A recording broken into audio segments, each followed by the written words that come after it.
Ciao, mai come ora vorrei avere la serenità di essere credente. Purtroppo ho a che fare con la mia coscienza che è meno buona di lui. Un grande bacio, Beba. Allora io ho risposto: ciao Beba, grazie per la visita al mio blog. Tu sei una persona meravigliosa che ama il prossimo, come ci insegna Gesù. Coraggio, un abbraccio da nonna Tiana.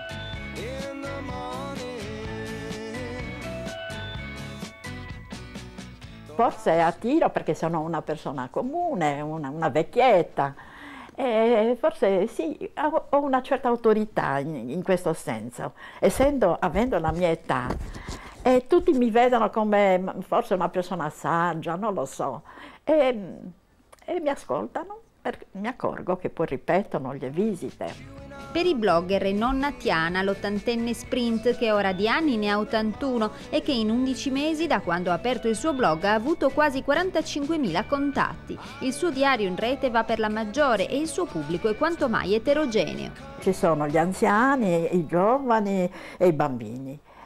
Io non lo so, E mi chiamano di buon mattino. Di tanto in tanto sento trillare drin drin drin drin e sono bambini, ragazzine, soprattutto giovanissime, sì, mi chiamano. E mi chiamano in continuazione, poi vogliono vedermi tramite il web. Qualche volta cedo alle loro insistenze, qualche volta no. Pillole di saggezza sul web, forse molto più semplicemente una buona parola per tutti. E sono contenta perché alla fine della giornata ho detto: beh signore, qualche cosa ho fatto, anche se non mi muovo da casa, anche seduta sulla sedia.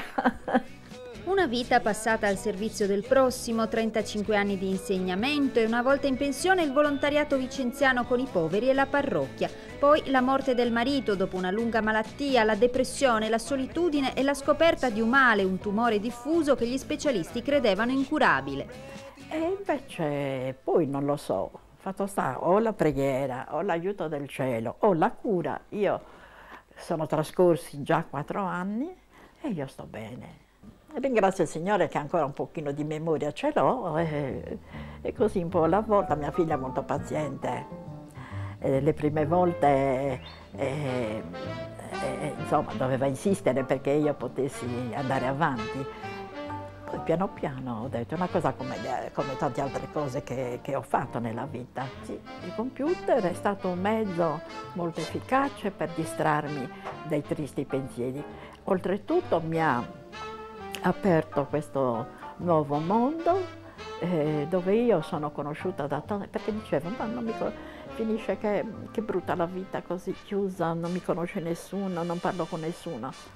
E invece tramite il computer ho avuto tantissimi amici e continuo ad averli e mi riempiono la vita, sì, mi vedo considerata, perché prima appunto dicevo ho finito, non servo più a niente, invece no.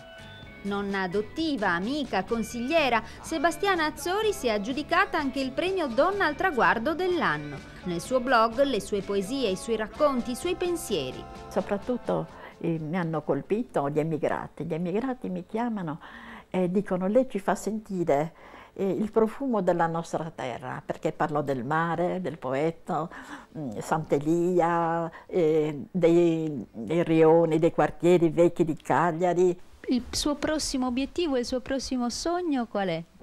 Di comprarmene uno più efficiente, perché questo non mi obbedisce più.